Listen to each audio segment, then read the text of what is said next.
Tonight, in the aftermath of Hurricane Helene and with Hurricane Milton barreling towards Florida, President Biden is calling misinformation about the federal response un-American. It puts people in circumstances where they panic, where they really worry. They think we're not being taken care of. Former President Trump and some of his allies keep spreading false claims. For one thing, $1 billion was stolen from FEMA to use it for illegal migrants. That's not true. FEMA has distributed more than $1 billion to shelter migrants, but the agency says that's from a separate government program, not. Okay, folks. Hi, this is Joel. And let's see who is here. I see a comment already. Carrie, good to see you. Good morning. And thank you for tuning in. Here I am. And in case you don't know, if you were looking for the guy who used to be here, I'm going to be having the Thursday morning slot now. Again, my name is Joel Fieri. And if you're fans of the network, you've been seeing me along with Ben and EU. Hello. Thanks for tuning in. You've seen me with Ben and Michael, and once a month I'm on with Michael. And what they have asked me to do here at This Way Network was to have a regular show where I comment on headlines or current events. And I just played that clip for you. Obviously, one of the biggest current events right now, there's a combination of two big events going on right now. One is the massive hurricanes moving through, one that had already moved through and one that moved through last night, I guess. And just getting reports from my wife this morning on a friend of hers, very good friend of hers that's in the Tampa area. And she says that there are a few challenges now coming back to her home. But the reason I wanted to play that is I think it's instructive. I don't really want to get into the politics of it so much, other than to say, and I'm not the first one to say this, but what I just showed you, that clip, I saw the other night. The news was on, and that show came up, or that intro to that segment on NBC News came up, and I was just struck. If those of you who are old enough to have been around or remember, it wasn't that long ago, but when Hurricane Katrina moved in, I think it was around 2005, and it moved through New Orleans and pretty much inundated New Orleans, and people were in distress. And President Bush at the time flew over New Orleans and yes, Carrie, it may be too late. I showed it to you. You're going to get mad, obviously. But Carrie here said, "Too late, Joel. You show the idiots, we get mad." Yeah, I can't argue with that. So I'm going to try and hide you here. There we go. So, and bear with me. I am not only doing the show. I don't mind doing the show, but it's the graphics playing that clip. I'm glad to see the clip played. So that'll be the challenge for me. I'm kind of a producer in training here during this show. But to get back to it, back then, George Bush was in the press, figuratively crucified for that. And he was blamed for being insensitive by not being on the ground and not helping everybody. But honestly, he didn't want to be on the ground, because if he had landed that plane, Air Force One, Secret Service would have been all over the place and it would have hindered the rescue effort. So he had very good reasons for not doing that, but the press didn't care. They saw a chance to criticize him, and they did. Well, now we have a president who's not even able to go and do anything and help anybody. And he's just kind of in the White House, and that should be ripe for criticism, but it's not. Instead, since the White House is doing nothing, the news media says the White House is battling the misinformation from the Trump campaign, from Donald Trump, who is on the ground. Okay. So, again, the media is going to politicize it. And this is not new. You guys all know this. The only reason I showed that is, one, I need content, right? So that's what you do when you have a show. If you see something that you think could be good content, you can talk about it, you hit it. But the reason I showed that is even natural disasters and saving people's lives has become just an impossibly political situation. And yes, it does make you mad, as Kerry said. But you notice how, since the White House is doing nothing, the biased media says, well, now this is what the White House is doing. It's battling misinformation. It's not helping people, right? And it wasn't that money was stolen out of their relief fund. That's a different account. That's a different department. There's still no money, but what he said is from a different account. It's this lying, this intentionally lying, and lying with a political agenda. And that's what I want to talk about. That's the thing. This is one of my lanes. And by the way, I would also say Trump is also politicizing it. He's there with his red tie and his MAGA hat. That's not coming off the plane. So he's campaigning. So, he's buying into it too. But then again, he's running for president. That's what he's doing right now. The White House is supposed to be leading the country and facilitating these things, and they're not. So at least he's there, right? At least he's helping people. And so if you're going to politicize it by doing the right thing and being there. So I don't, again, it's going to be political no matter what, because everything is political. But I want to focus on what NBC did here. And as I was searching through this, there are thousands of clips just like it on the internet, or dozens at least, that you could find when you do a search for that typical phrase, White House battles misinformation. It's every media outlet has it because they all have a script. And we all know this too. This, again, I don't think I'm telling you anything new. But what I want to say is this is a worldview at work. And that with this show, I want to what I want to try and do is put current events or any news headlines or anything that happens in the culture in a worldview context. And my worldview is a Judeo-Christian worldview. Okay. And if you want to learn more about worldviews, how I got conscious of worldviews and how that became important to me. I read a book years ago called The Universe Next Door. And actually, I was just looking for it this morning to show you guys, but I'll have it in my hand next week. And what it does, it goes over the different types of worldviews and names what they are. There's the postmodern worldview. There's the, and they've added the Islamic worldview. So it goes through and explain them. And one of them is a Judeo-Christian worldview, which our society was founded upon. And again, a lot of people don't think that is a good idea, but you can't argue with the fact that we are a Western Judeo-Christian worldview founded society. That's our DNA. That's our foundation. And people have been chipping away at that foundation ever since. But and the reason I say that, the news report you saw was a worldview at work is because what you're seeing now is a Marxist worldview, socialist Marxist, eventually leading into communist worldview at work. And it's right there.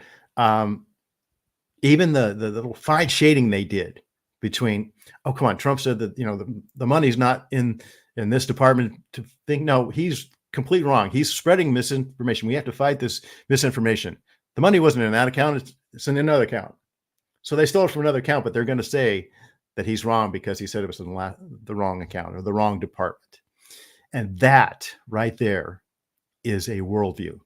That is a worldview technique. Okay. Well, that's because in the Marxist worldview, truth doesn't matter. Truth is only as good as it's useful to you. And if you can shade the truth, if you can lie for your political means, then they do it. That's their value. Truth is not a value. One of my favorite philosophers is a talk show host, Dennis Prager, and he always says, truth is not a left-wing value.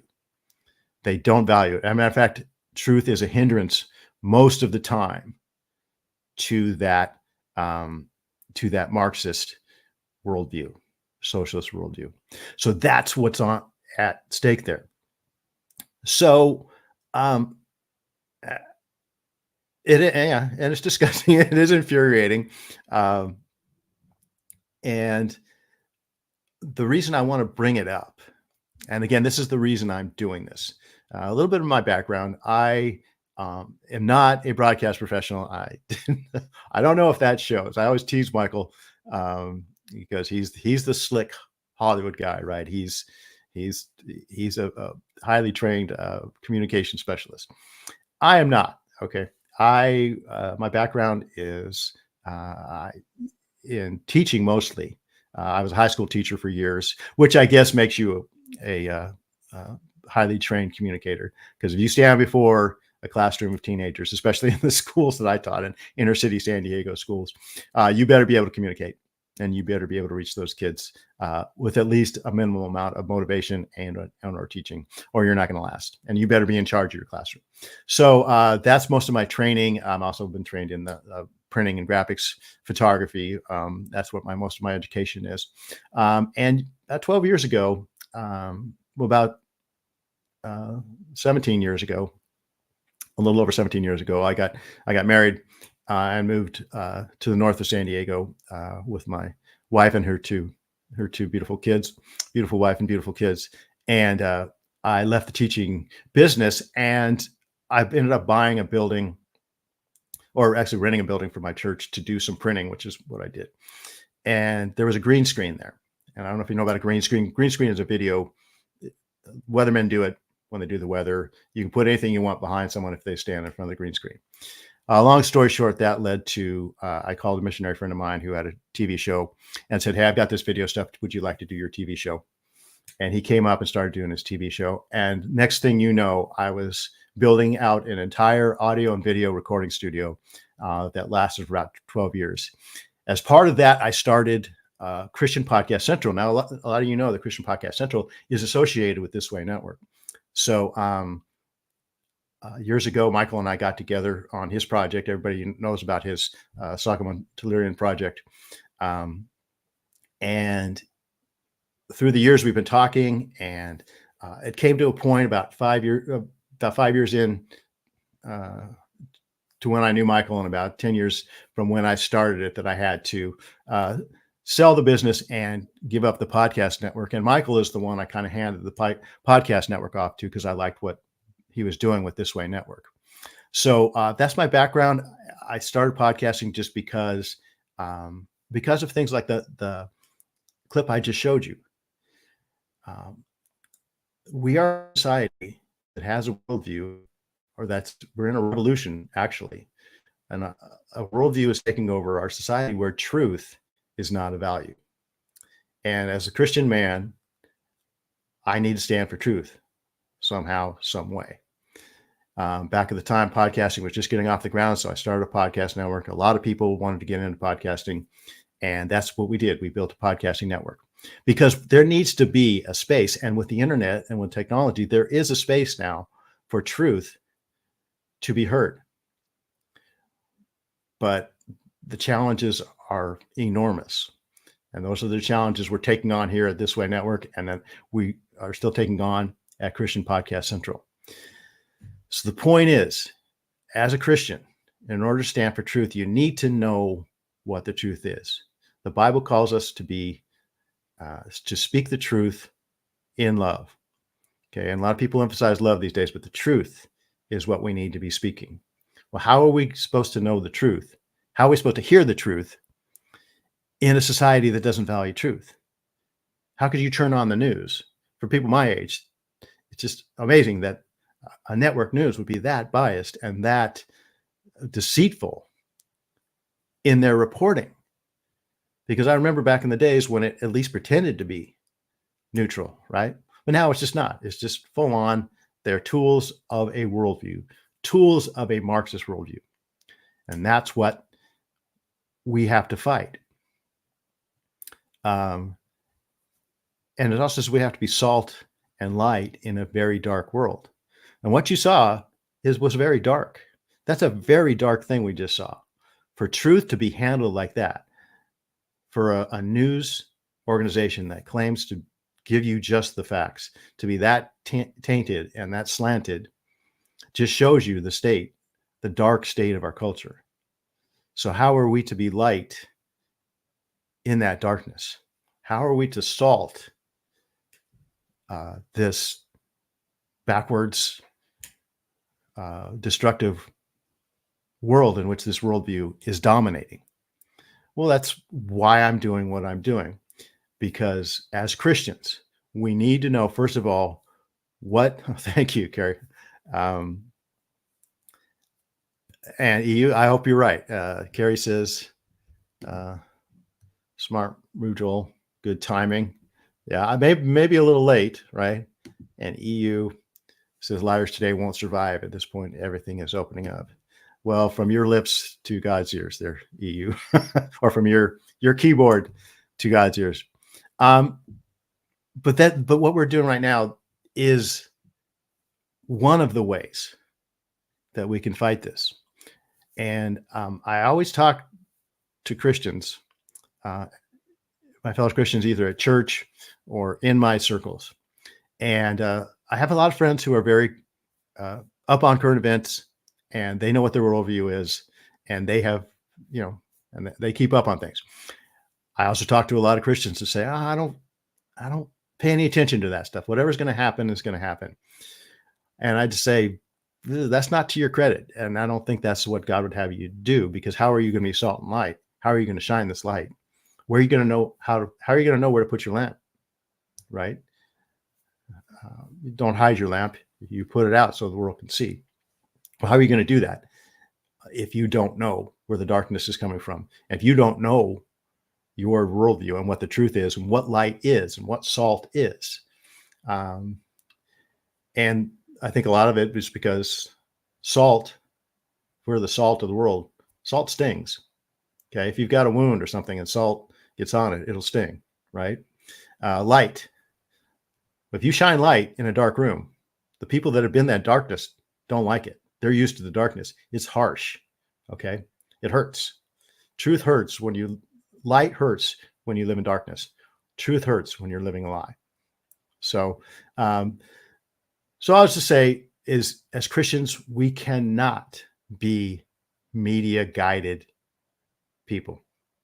We cannot just watch the news as it used to be. The world is not the same. So what we have to do is we have to figure out first of all, we have to know what our worldview is, know what it is to have a Judeo-Christian, Bible-based worldview. And then we need to find people that share that worldview that we trust. And hopefully that's what we can be here. I know for a lot of you it is. The lineup we have at This Way Network is a lot of solid Christian people, faith people who have a Judeo-Christian worldview. And that's why I decided to join. When they asked me to do this, I'm like, I can't not do this. I cannot sit back and not have a voice if it's open to me. And not many people do. Not many people can have a podcast and do this. But if you can't do this, you need to at least find people you trust and listen to them. Okay, so Chloe, people who have no interest in what's happening in the world, who do not want to know, choose ignorance. Okay, I'm going to show that one, Chloe. People who have no interest in what's happening in the world, who do not want to know, choose ignorance. I have little patience for that. No mainstream media in my household. All right, good for you, Chloe. And so we all know that, but now we need to take that out into the world, out into the darkness. Take that salt and start throwing it around. It's going to sting some people's eyes or sting some people's hurts and wounds, but it's also going to disinfect them. I don't know. Maybe. I don't know. The analogy kind of runs out right there, but for sure, shining light in the darkness. People, what happens when the lights come on, when it's in a dark room, your eyes hurt, but then they adjust, right? And now you can see. Okay. You're no longer in darkness. And that's what we want. That's the goal. So I'm glad you guys are here with me on the journey. Like I said, I'll try every week to come with a different headline. Yeah, Chloe, you're right. Nothing offends people more than truth. And again, if we can be offensive, we might as well be offensive with the truth. Okay. And we can't gauge. Also, other point I always make, people often lament Christians in the public square, saying how sometimes poorly we handle things in the Christian square. And there's some truth to that. But we can't base that on people's reaction, right? If people are offended by us, Jesus said they would be. He said, if you're my followers and you stand for me, people are going to hate you. They're going to say all kinds of evil against you because of me. So if you're in that situation and you truly are standing for truth, and people are against you, people don't like you, people are calling you intolerant or bigoted or some kind of phobe or whatever,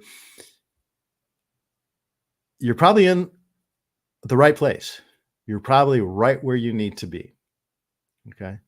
And you don't go looking to offend people, but if you're holding back the truth, which I do sometimes, I'm guilty.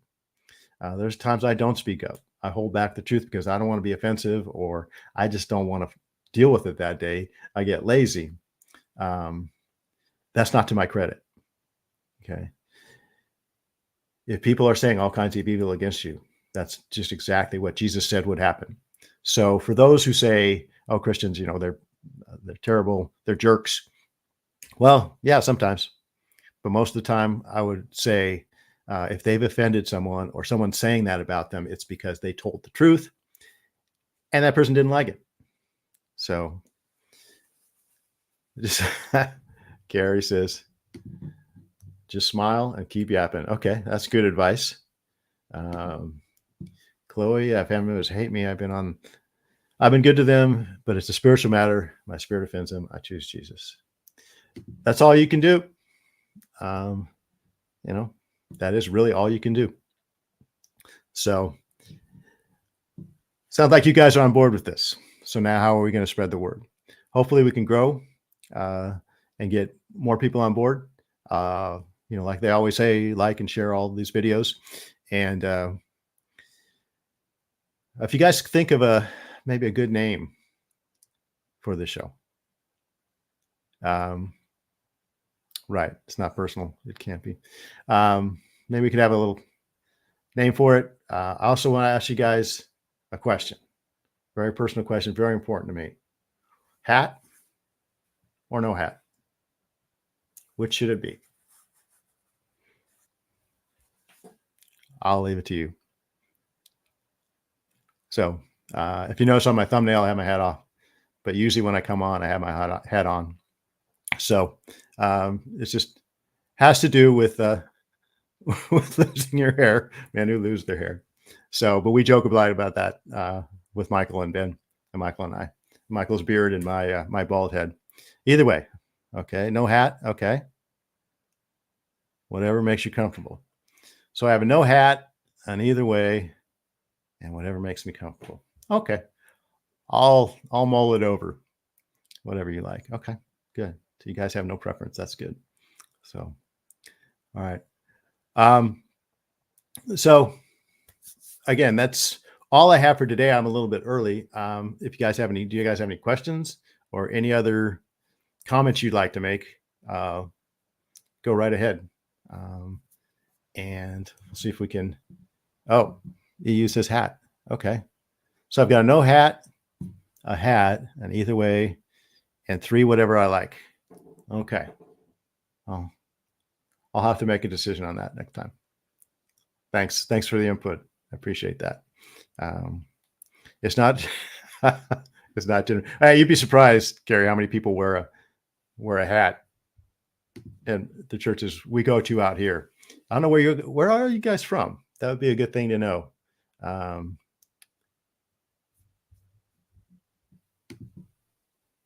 Because I'm from Southern California. I was born and raised. Know more about my background. I was born in Los Angeles, big bad LA, and moved down to San Diego area for college and stayed here. San Diego has a way of doing that to you. If you can make it here, you stay. Sabrina's from South Texas. Okay, I've got a sister in Burleson, Texas, and that's not south, right? That's a little north. You're down in the hot, humid area. Wow. Oklahoma, the Ark of No. Okay. I know guys who never take them off. I'm one of those guys who never takes them off, Carrie. Okay, so tender places from Oklahoma. Real assistant is Memphis. Okay. Memphis, Tennessee. Are you guys being hit by the hurricane? Or did you get hit by the last one? Virginia, Charlottesville, and Richmond. DC. Oh, okay. Well, Beltway. Okay. So you know this stuff. Chloe, you know this stuff well. So,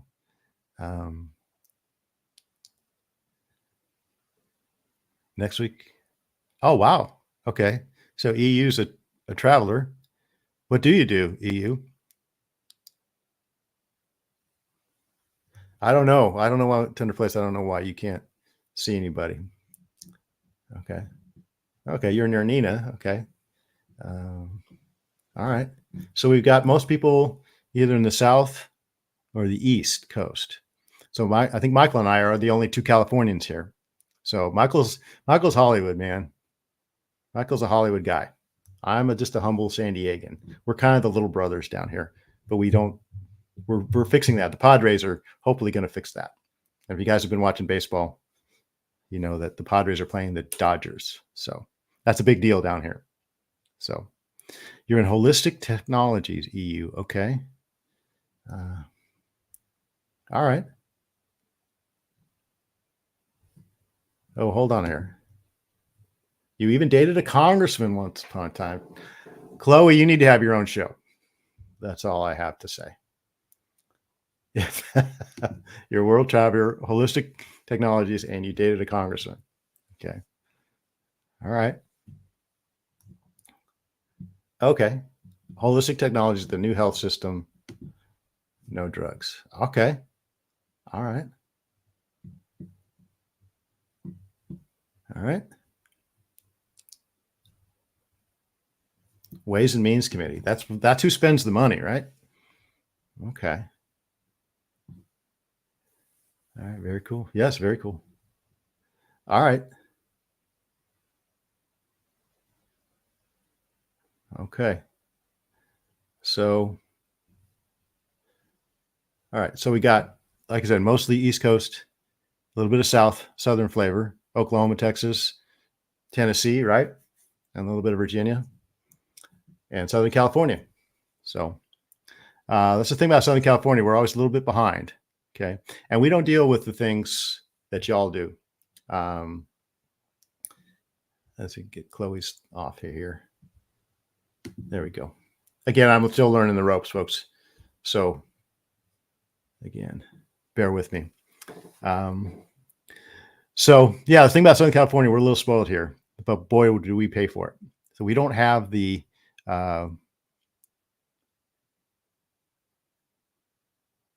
okay.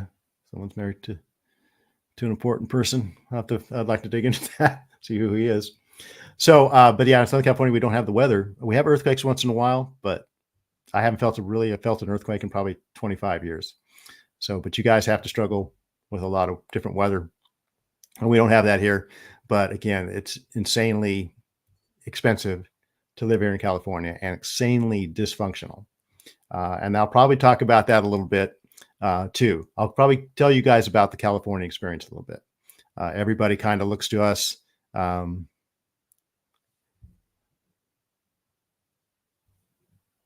Okay, so what is this?